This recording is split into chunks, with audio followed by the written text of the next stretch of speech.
So a couple weeks ago we did burdock root, and that kind of opened our eyes to new Japanese ingredients that we've never really touched or been brave enough to try. So we decided to go with another one, Nagaimo, and that's kind of this interesting, also tubular looking thing that we're not really sure. It's also hairy and kind of light brown.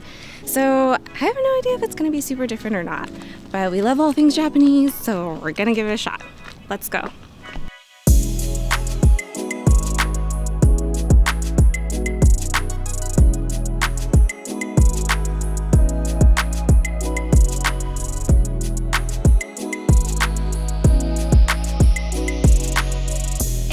Welcome back to another episode of What the F is This series, Nagaimo, or Long Yam. Originally from China, the Japanese began cultivating the Nagaimo in the 17th century, and ever since, this mountain yam shows up often in Japanese cuisine. Here in the States, you can find it at your local Asian market. The Nagaimo has light skin with sparsely spread hair-like roots, a little bit like Gollum from Lord of the Rings. Mountain yams tend to be gooey and thick when grated, which kind of creates this white, slimy slop stuff. I know, tasty. Despite that graphic, undesirable description of this tuber, it can be eaten raw or cooked. It can sometimes be referred to as the mountain medicine, and it's used for a number of medicinal purposes. It's known to help reduce high blood pressure, regulate digestion, and relieve fatigue. Disclaimer: make sure to wear gloves when handling Nagaimo with the skin still on, as it's known to cause a little itchiness.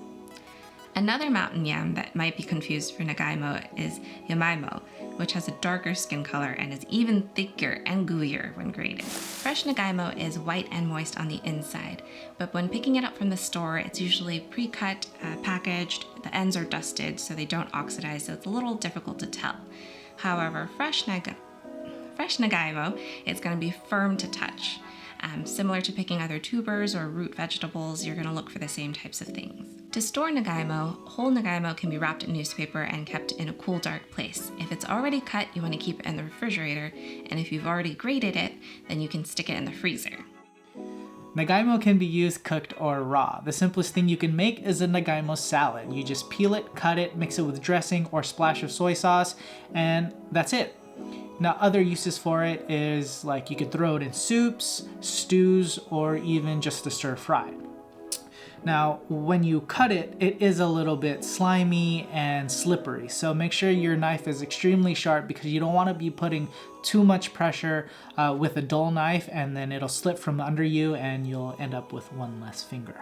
When Nagaimo is grated, it's called tororo. And it's a very common topping on rice, which is tororo gohan, or soba noodles, which is tororo soba. And one of the surprise uses for tororo is that it's in okonomiyaki.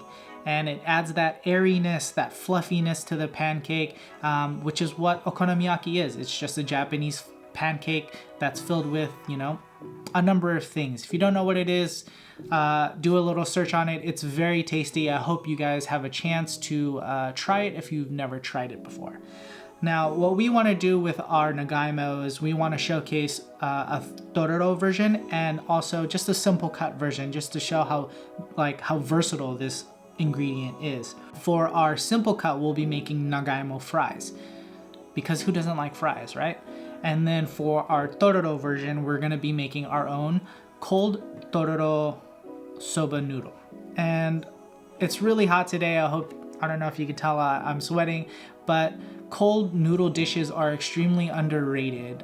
It's not very popular here in the States, I don't think, but in Japan, honestly, we'd probably eat it every day. It's so tasty, it's so refreshing. We really recommend that you also try a cold noodle dish as well. Now, all the recipes are in the description. Give us a subscribe, follow us, tell your people about it. I really hope you're enjoying this What the F series. Let's step into the kitchen. Let's get cooking. Nagaimo is today's star. Let's go. For this really easy Nagaimo fries, we're gonna peel and cut our Nagaimo into pretty thick French fry pieces. Then we're gonna season it with salt and pepper, coat it with some cornstarch, and begin our double fry technique on these Nagaimo. The first round being at 325 and the second round hovering between 355 and 360. You'll know it's done with this golden brown color and it's super crispy and really tasty. For this refreshing tororo soba, we're gonna cook our soba noodles and then cool it down completely in cold water with a little bit of ice.